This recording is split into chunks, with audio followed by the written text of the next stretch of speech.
Hello everyone, it's James here at Full Fat Motors. This is a walk around video of an L322 for sale. This is a 4.4 TDV8 with an 8-speed gearbox in Orkney Grey over Ivory. Let's have a look.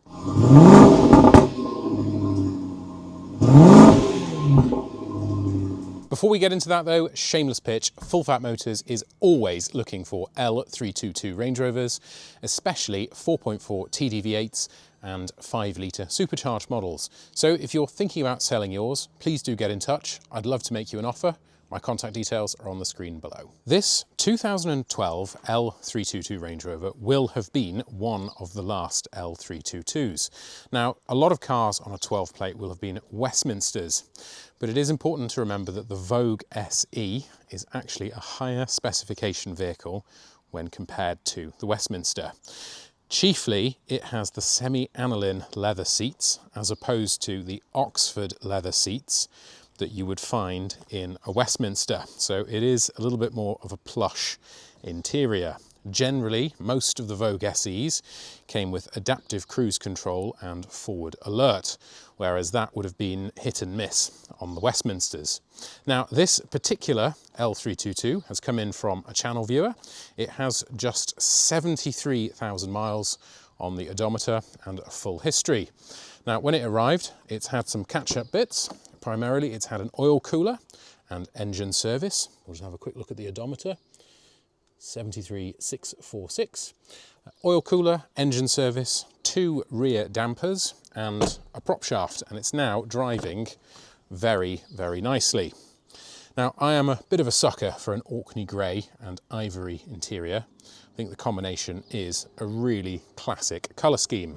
This particular vehicle has got film tints on the rear, so those can be removed for a clear glass look. However, they are in very good condition.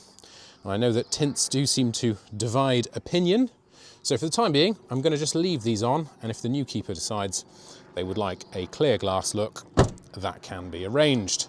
Now, it's a similar story for the side steps. These ones are actually in very good condition underneath, which is unusual, and that's normally the reason that I delete them. But again, they do seem to attract a very divided opinion. So for the time being, I'm going to leave those on, and the new keeper can decide if they would like them removed. Right, we're going to start it up. It does need a new key battery. We've got those in the garage, and 30 degrees. You might notice I'm in my shorts, chicken drumsticks. Excellent. Right, let's open the engine bay and have a look.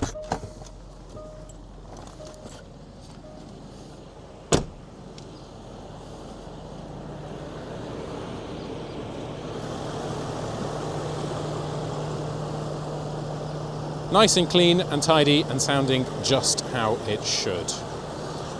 I do think it's becoming harder and harder to find L322s with under 80,000 miles. And this particular one is in really good condition.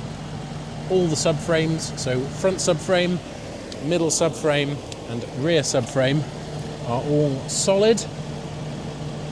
We've inspected them, inspected the jacking points, and all of the steel is still very solid. You will notice evidence of a previous oil leak. That was the oil cooler, so that has been replaced, and we will find a gearbox heat shield to replace that. So drive oils have been done, but it looks like the heat shield was missed off. So before this leaves us, that will be replaced.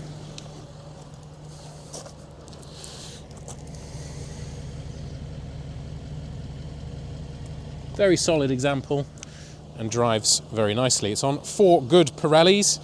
This is not the set of wheels that the car came in on. It came in on a set of black wheels. Those have been removed pending refurbishment at the powder coater. So it can either go out on this Westminster style set of wheels or the originals that it arrived on with 4 Pirellis in good condition. So if you're interested in this L322 Range Rover, please do get in touch. My contact details are on the screen below. The price and service history details are in the video description below, and will also be the top pinned comment.